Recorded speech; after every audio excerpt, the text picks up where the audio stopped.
मेरे पति विकास का बुरा एक्सीडेंट हुआ था। जैसे तैसे घर वालों को खबर कर दिया था उन्होंने। पापा मुझे बचा लो, हमारा बहुत बुरा एक्सीडेंट हो चुका है। किसी ट्रक ने हमारी बाइक को टक्कर मार दी। मेरा दोस्त मर चुका है, शायद मैं भी बच न सकूं।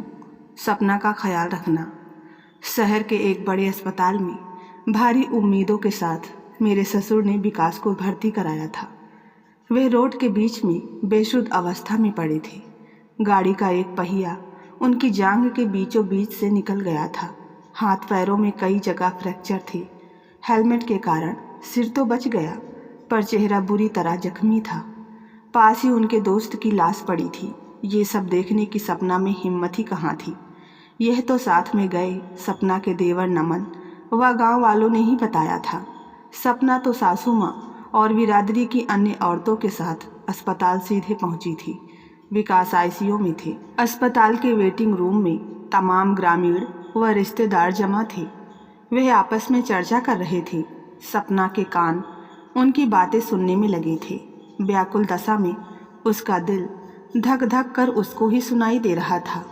सपना तन मन को संतुलित करने का असफल प्रयास कर रही थी। सासू माँ का रुदन थम नहीं रहा था। आंसुओं की मानो बाढ़ सी आ गई थी।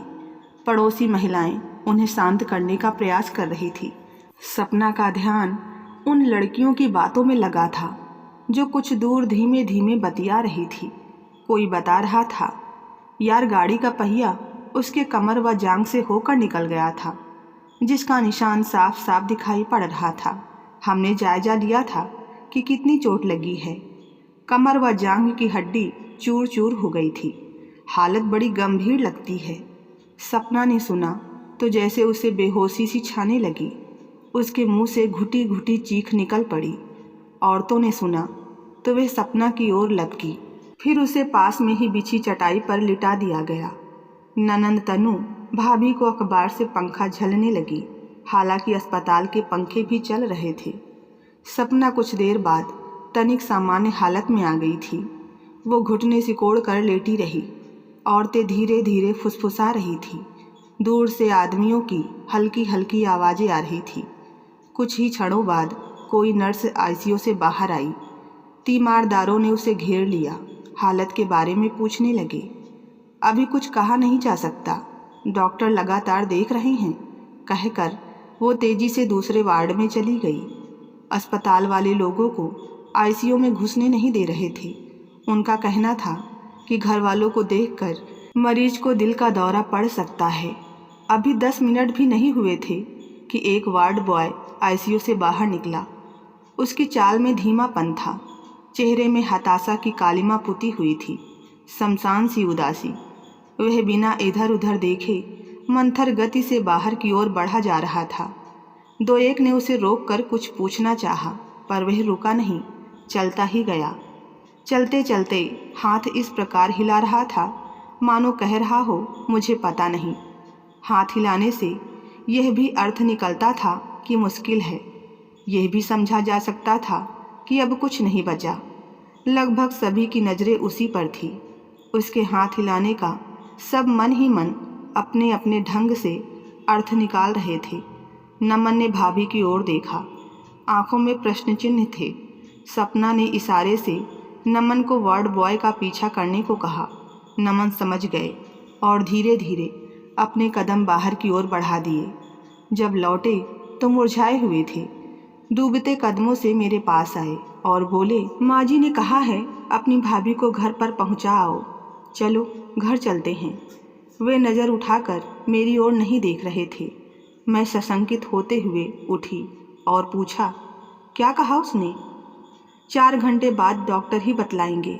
नमन ने फिर माँ जी से कहा, मैं भाभी को घर पहुँचाने जा रहा हूँ।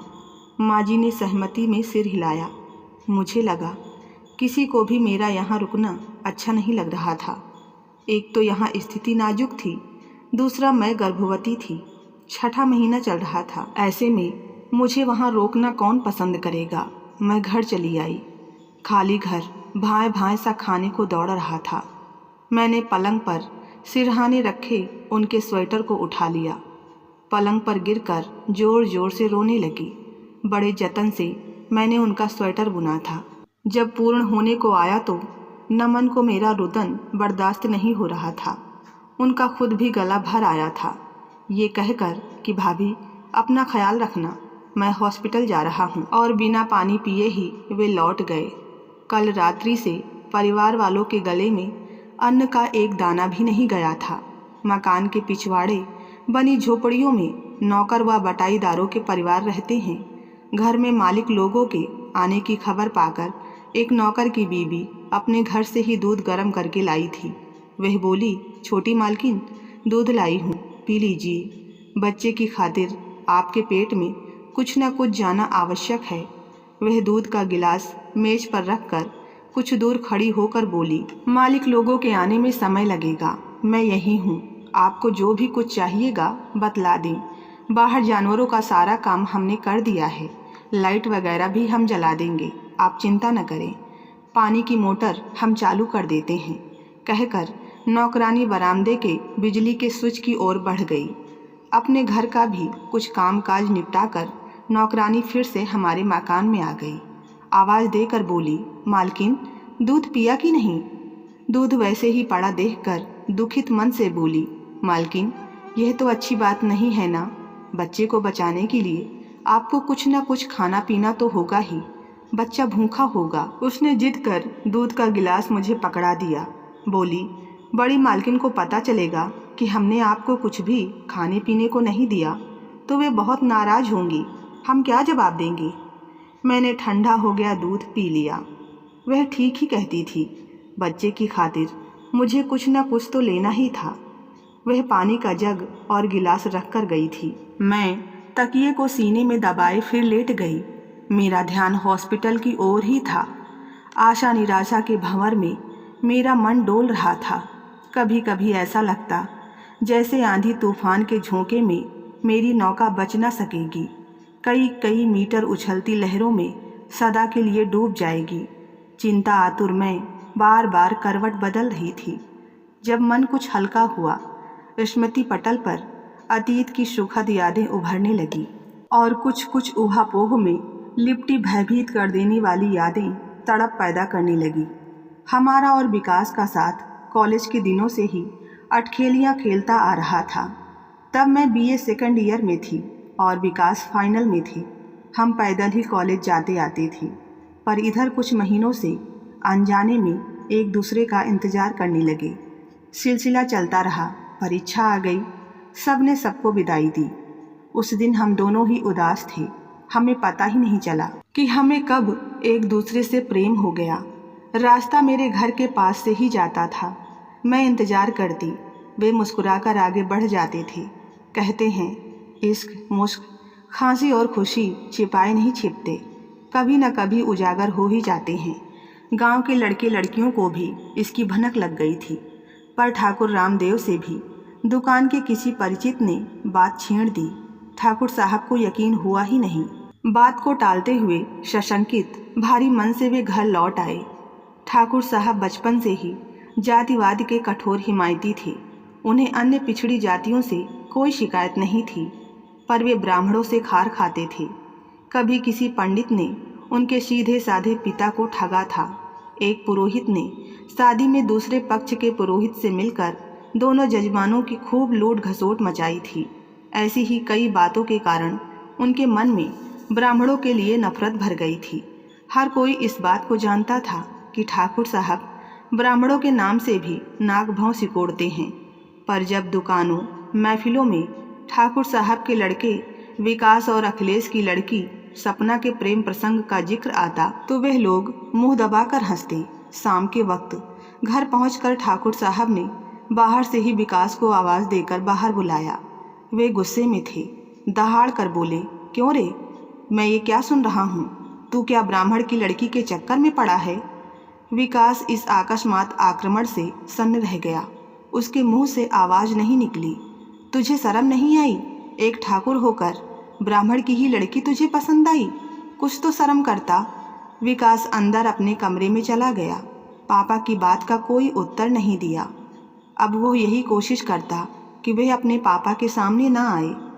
कुछ समय बाद ठाकुर साहब ने उसका विवाह करने की सोची। 2-1 जगह से लड़कियों के फ़ोटो भी उपलब्ध कराए। विकास की माँ ने उसे फ़ोटो दिखाते हुए शादी की बात की तो विकास ने फ़ोटो देखने से इनकार कर दिया। उसने कह दिया, मुझे शादी नहीं करनी है। इसी तरह समय निकलता गया, महीना व साल गुजर गया। अब हम दोनों का मिलना जुलना तो कम हो गया, पर दिल में आकर्षण बना रहा। मेरे पिताजी को भी मेरी शादी की चिंता सताने लगी। उन्हें भी पता हो गया था हम दोनों के प्रेम प्रसंग का। उन्होंने मुझे डांट लगाई थी कि मैं आइंदा विकास से ना मिलूं। वे जानते थे कि ठाकुर साहब कट्टर ठाकुरवादी हैं, सो शादी के लिए तैयार नहीं होंगे। वे स्वयं तो शादी करने के विरोधी नहीं थे, अपने बच्चों के लिए वे कुछ भी करने को तैयार थे। मैंने ही अपनी माँ से कहा, माँ जी, अगर विकास कहीं और शादी कर लेते हैं तो तब मुझे कहीं भी शादी करने से कोई ऐतराज़ नहीं होगा, पर अभी मेरी शादी तय नहीं करे तो अच्छा होगा। आखिर जब ठाकुर साहब को 2-1 बार हार्ट अटैक पड़े तो उनकी पत्नी ने चिंतित होकर उनसे आग्रह किया, अब अपनी जिद छोड़ दो, लड़की मेरी देखी भाली है। ठीक है, अपनी जाति की जिद में लड़के को भी खो दोगे।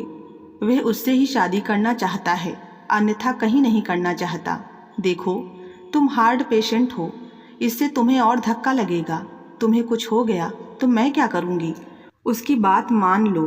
आखिर ठाकुर साहब मान गए। उन्होंने मेरे पिताजी को अपने घर बुलवाया। संयम व शालीनता के साथ हमारी बात सामने रखकर शादी का प्रस्ताव रखा। मेरे पिताजी एक निर्धन परिवार के किसान थे। भला उन्हें क्या आपत्ति थी। अच्छे माकूल घर में लड़की को देने में उन्हें कोई दिक्कत महसूस नहीं हुई। शादी संपन्न हो गई। ठाकुर साहब ने महिला संगीत व प्रीति भोज की पार्टी एक साथ निपटा दी। कुछ दिन तक गांव तथा समाज में अच्छी व बुरी प्रतिक्रियाएं होती रही। फिर लोगों ने इसे भुला सा दिया। अब सब सामान्य सा हो गया। इधर हमारा दाम्पत्य जीवन सुखकर बीत रहा था। घर के लोग मेरे अच्छे व्यवहार व काम से संतुष्ट थे। मुझे परिवार में एडजस्ट होने में अधिक समय नहीं लगा। शादी से पूर्व के विवाद पर न घर वाले बात करते और न ही हम। विकास एक मशहूर कंपनी में फील्ड का काम देखते थे। उन्हें अधिकांश दूर दराज जिलों में सामान की सप्लाई करना व खराब मशीनों की रिपेयरिंग करने का जिम्मा सौंपा गया था। इसी काम से उस दिन वे भोपाल से लौट रहे थे कि रास्ते में अतीत की यादें घबराहट में ठहर गई। मैंने घड़ी की ओर देखा। रात्रि के 3 बज रहे थे, लेकिन हॉस्पिटल से ना कोई आया था और ना ही कोई खबर आई थी। कुर्सी डालकर मैं बरामदे में बैठ गई। बाहर से चैनल गेट बंद था। बिजली का प्रकाश दूर दूर तक फैला था। तभी मुझे किसी बाइक की आवाज़ सुनाई दी। रात के सन्नाटे में ये आवाज़ डरावनी सी लग रही थी। मेरा दिल जोर जोर से धड़कने लगा। बाइक आकर गेट के पास रुक गई। बाइक से 2 लोग उतरे। वे उतरकर कुछ बातें कर रहे थे और उनकी नज़रें उस सड़क को ताक रही थी जिससे वे आए थे। शायद उन्हें किसी का इंतज़ार था। वे रुके क्यों? सीधे घर क्यों नहीं आए? या कहीं उनकी? मेरे मन में तरह तरह के विचार कौंधने लगे। मैं बरामदे में खड़ी हो गई। मैंने चैनल जोर से जकड़ कर पकड़ लिया था। मेरे पैर कांप रहे थे। मुझे हॉस्पिटल के उस वार्ड बॉय के हाथ के एक्शन का बार बार ध्यान आ जाता था। वह हथेली को नकारात्मक ढंग से हिलाता सुस्त चाल में चला जा रहा था। उसके हाव भाव से मुझे लगा जैसे वो अपने असली होश हवास में नहीं था, या उसने कुछ गलत देखा था जिसका प्रभाव उसके दिलो दिमाग में घूम रहा था। मेरे विचारों की श्रृंखला फिर से तब टूटी जब मैंने कुछ कारों और मोटरसाइकिलों की आवाज़ें सुनी। उनका प्रकाश भी दूर सड़क तक फैल रहा था। कुछ ही क्षणों में तमाम कारें व मोटरसाइकिलें मुख्य रोड से लिंक रोड को मुड़ गई। प्रांगण का गेट खुला था। वे सभी कारें घर के प्रांगण में प्रवेश कर गई। मैंने बरामदे का चैनल खोल दिया था और जिज्ञासावश मैं बाहर आ गई। तभी कारों से महिलाएं व पुरुष बाहर निकले। महिलाओं की ओर से घुटी घुटी रोने की आवाज़ें आ रही थी। ससुर जी ने भारी गले से आज्ञा दी, विकास को गाड़ी से बाहर निकालो। सफ़ेद कपड़े में लिपटी विकास की बॉडी को बाहर निकालकर पोर्च के नीचे लिटा दिया गया। मैंने देखा और पछाड़ खाकर बॉडी पर गिर पड़ी। औरतें भी जोर जोर से रोने लगी। गांव वाले आवाज़ सुनकर आने लगे थे। लोग चर्चा कर रहे थे। वह तो उसी समय ख़त्म हो गया था जब नर्स और वार्ड बॉय बाहर आए थे। उस समय 6 बजे का समय रहा होगा। हॉस्पिटल वालों ने एक दिन का मेडिकल बिल बढ़ाने के लिए बॉडी को रोके रखा था। मेरा सब कुछ समाप्त हो गया। विधवा नारी का जीवन भी क्या कोई जीवन होता है? वह अनूठा प्यार जिसकी खातिर हमने सालों साल संघर्ष किया, लोगों के ताने सुने, घर की फटकार सुनी, समाज में फैली जाति प्रथा का सामना किया, बड़ी मुश्किल से विजय हासिल की थी। पर यह हमारी विजय कहाँ थी? यह तो जीवन की भयानक हार साबित हुई। अब मेरा क्या होगा? इस पहाड़ से जीवन को कैसे ढो पाऊंगी? कितने प्यारे थे, सबके दुलारे थे। अब क्या होगा मेरा? ठाकुर साहब का इलाके भर में मान था। सुदाह संस्कार तथा पीपल पानी में भारी संख्या में लोग उपस्थित थे। सबकी सहानुभूति उनके परिवार के साथ थी। धीरे धीरे परिवार का दुख कम होता गया, पर मैं उन्हें कैसे भूल पाती? उनके निशानी दिन प्रतिदिन मेरे गर्भ में बढ़ती चली जा रही थी। आखिर एक दिन उनका ही प्रतिरूप पुत्र बनकर इस धरातल पर उतर आया। घर में बच्चे के रुदन व किलकारी का स्वर सबको आनंद विभोर करने लगा। ऐसा लगा जैसे घर का सूनापन बच्चे की स्वर लहरी में कहीं बहने लगा हो। उदासी का घना बादल छट रहा था। बेटा बहुत सुंदर था, सो वह सबके हाथों हाथ रहता। खाली समय में नमन ही उसे अपनी गोद में बैठाकर घुमाया करते थे। नमन नौकरी के लिए कानपुर जाने की सोच रहे थे, पर घर में दुर्घटना के बाद ठाकुर साहब ने उन्हें नौकरी करने के लिए मना कर दिया। वे स्वयं भी बूढ़े हो चले थे।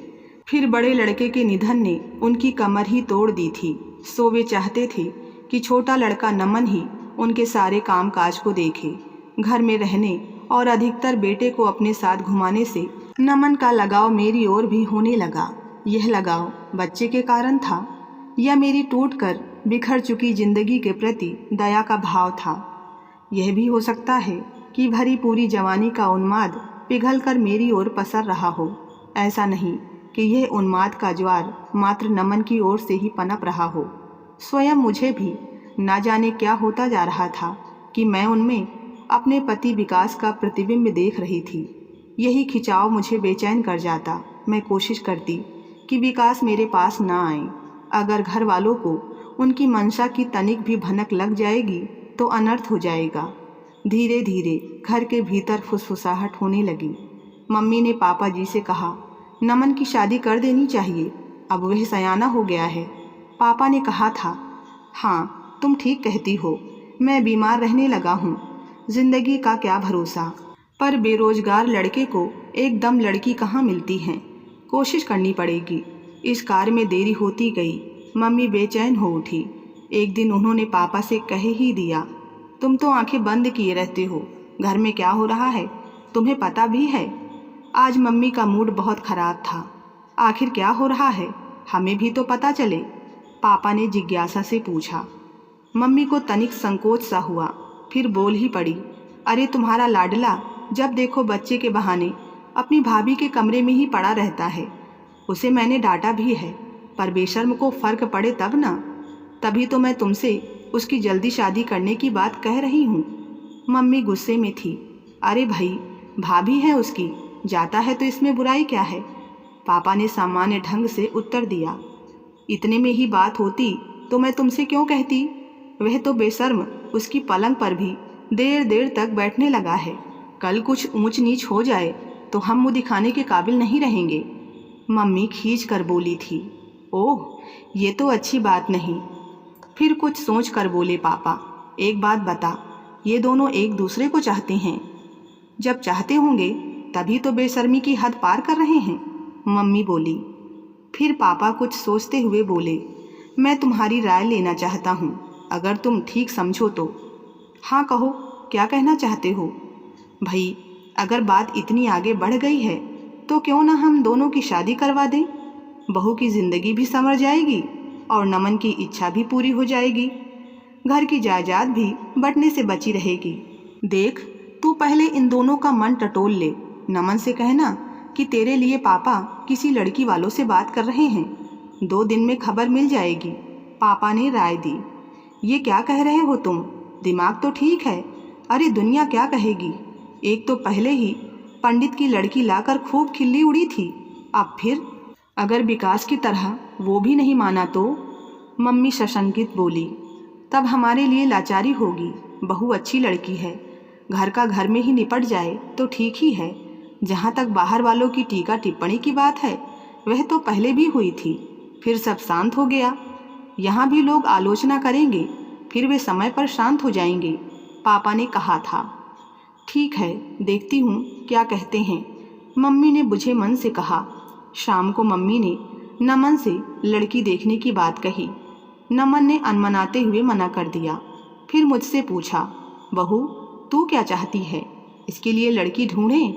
मैंने कह दिया, इनसे ही पूछो ये क्या चाहते हैं। फिर मम्मी सीधे असली मुद्दे पर आ गई। दोनों को आमने सामने बुलाकर बोली, क्या तुम दोनों एक दूसरे को चाहते हो? हाँ या ना में उत्तर दो, वरना पापा अभी लड़की वालों से बात करने वाले हैं। मैंने कोई उत्तर नहीं दिया, पर नमन ने हाँ में जवाब दिया।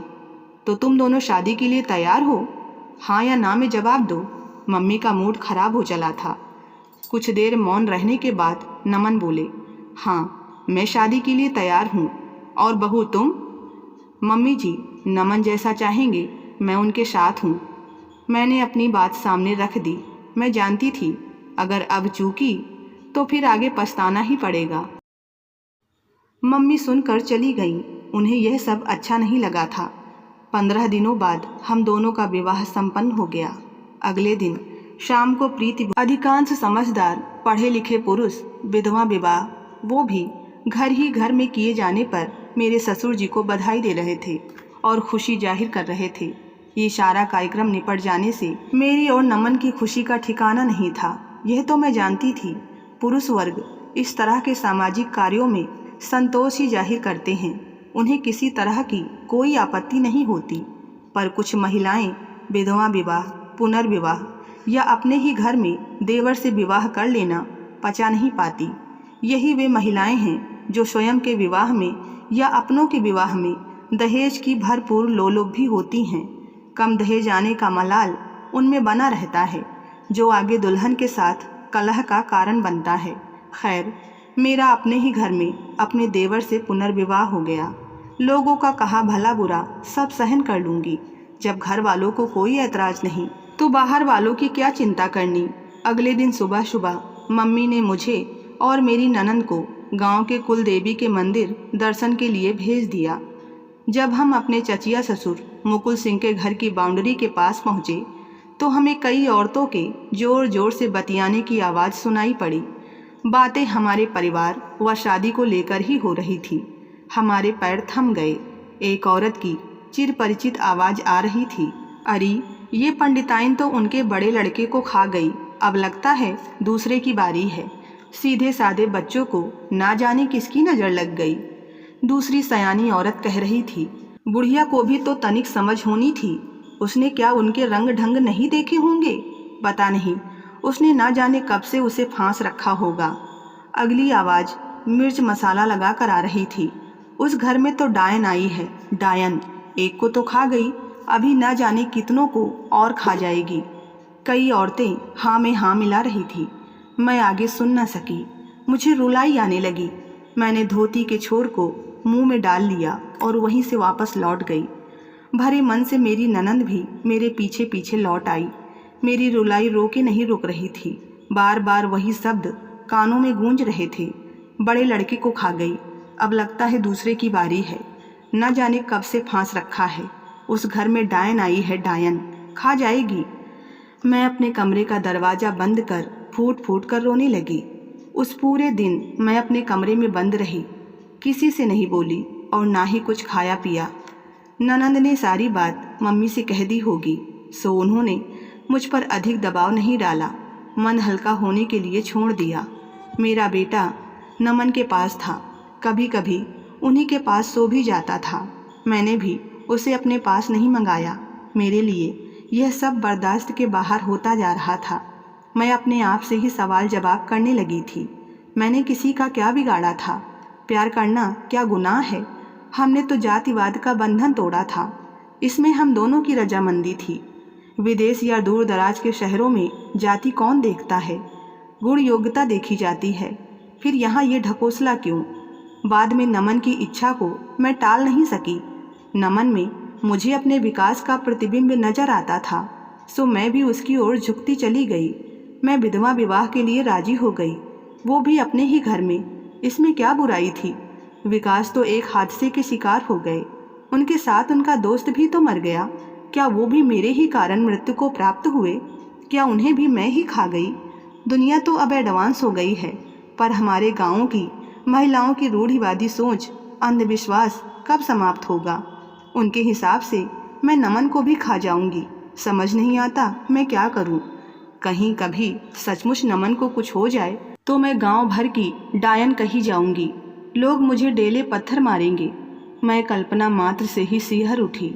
ये सब लांछन मेरी बर्दाश्त के बाहर थे। उन उलाहनों, पाखंड व दोगलेपन की बातें सुनकर मन ही मन एक दृश्य आकार लेने लगा। कल सुबह मेरा शव आंगन में उगे बूढ़े नीम के पेड़ में लटका है। साथ में जातिवाद, विधवा विवाह तथा अंधविश्वास पर मेरा सुसाइड नोट भी है। मैंने इन उलाहनों से बचने के लिए कायरता का रास्ता अपनाया है। अचानक विचारों की डरावनी लड़ियां टूट गई। वर्तमान में मौजूद मन में एक ऊर्जा होने लगी। मैं खुद से कह रही थी कि जब विकास को खोकर मैंने हार नहीं मानी, जिंदगी का डट कर सामना कर, समाज की खोखली रस्मों व रिवाजों की दीवारें लांघकर नमन सरीखा जीवन साथी पा लिया, तब किनारे में आकर डूबने की बेवकूफ़ी आखिर क्यों? मुझे अभी जीना है, अपने लिए, अपने बेटे के लिए और नमन के लिए भी। समाज व लोगों का क्या है, ये कुछ दिन कहते हैं फिर भूल जाते हैं। मुझे अब इन लोगों की कोई परवाह नहीं। इस नए हौसले और नए उमंग के संग सपना निकल पड़ी अपनी नई जिंदगी की सफ़र की ओर। तो आज की कहानी में बस इतना ही। दोस्तों, आपको ये कहानी पसंद आई हो तो वीडियो को लाइक करें और चैनल पर नए हैं तो चैनल को सब्सक्राइब करना ना भूलें।